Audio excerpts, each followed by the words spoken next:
মই কাইলৈ কাম কৰিছিলোঁ, কাইলৈ নহয় আজি হৈছে 2 মাহমানে হ'ল কাম কৰিয়ে আছোঁ আৰু ইয়াত ঠিকেই পাই আছোঁ, হৈ গৈছে চব কাম হৈ গৈ আছে।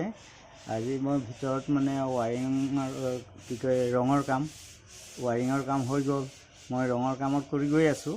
তাৰপিছত কালি এটা ৰুম কৰি মেলি চব গৈছোঁ, ভিতৰ ফালৰ পৰা ওলাই আহিছোঁ, তাৰপৰা গোটেই তলা চলা মাৰি গ'লোঁ।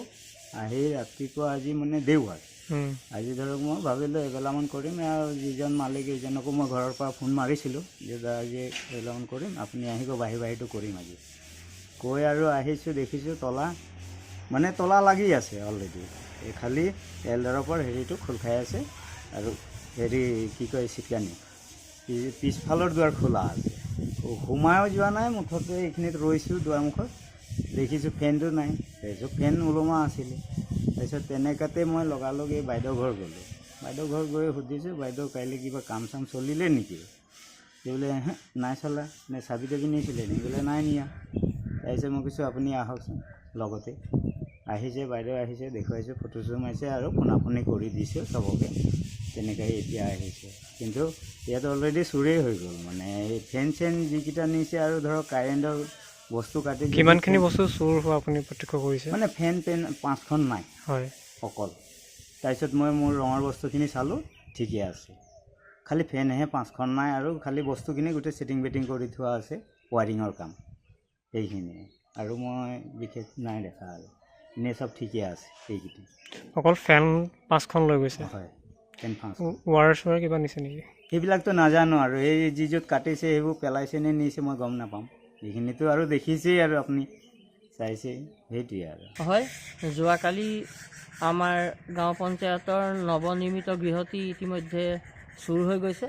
তাত ঘৰটো নিৰ্মাণ হৈ আছিলে, তাত যিখিনি ইলেক্ট্ৰিক সংযোগ কৰিছিলে ফেন আদি কৰি বস্তুখিনি দুৰ্বৃত্তই ৰাতি আহি পেলাই গ্ৰিল ভাঙি সেইখিনি চুৰ কৰি লৈ গুচি গৈছে।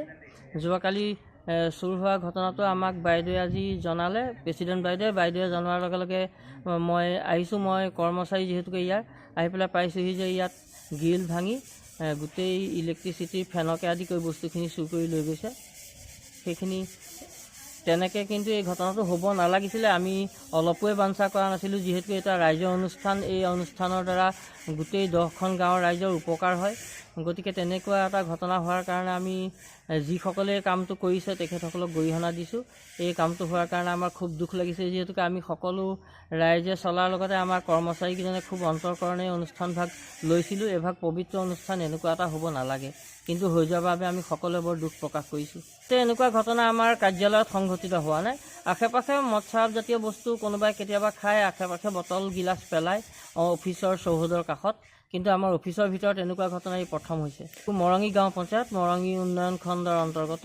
এইটো 2 নং কৈৱৰ্ত গাঁৱত অৱস্থিত, ওচৰৰ ৰাইজে এইটো শ'লমাৰী গাঁও বুলি কয়।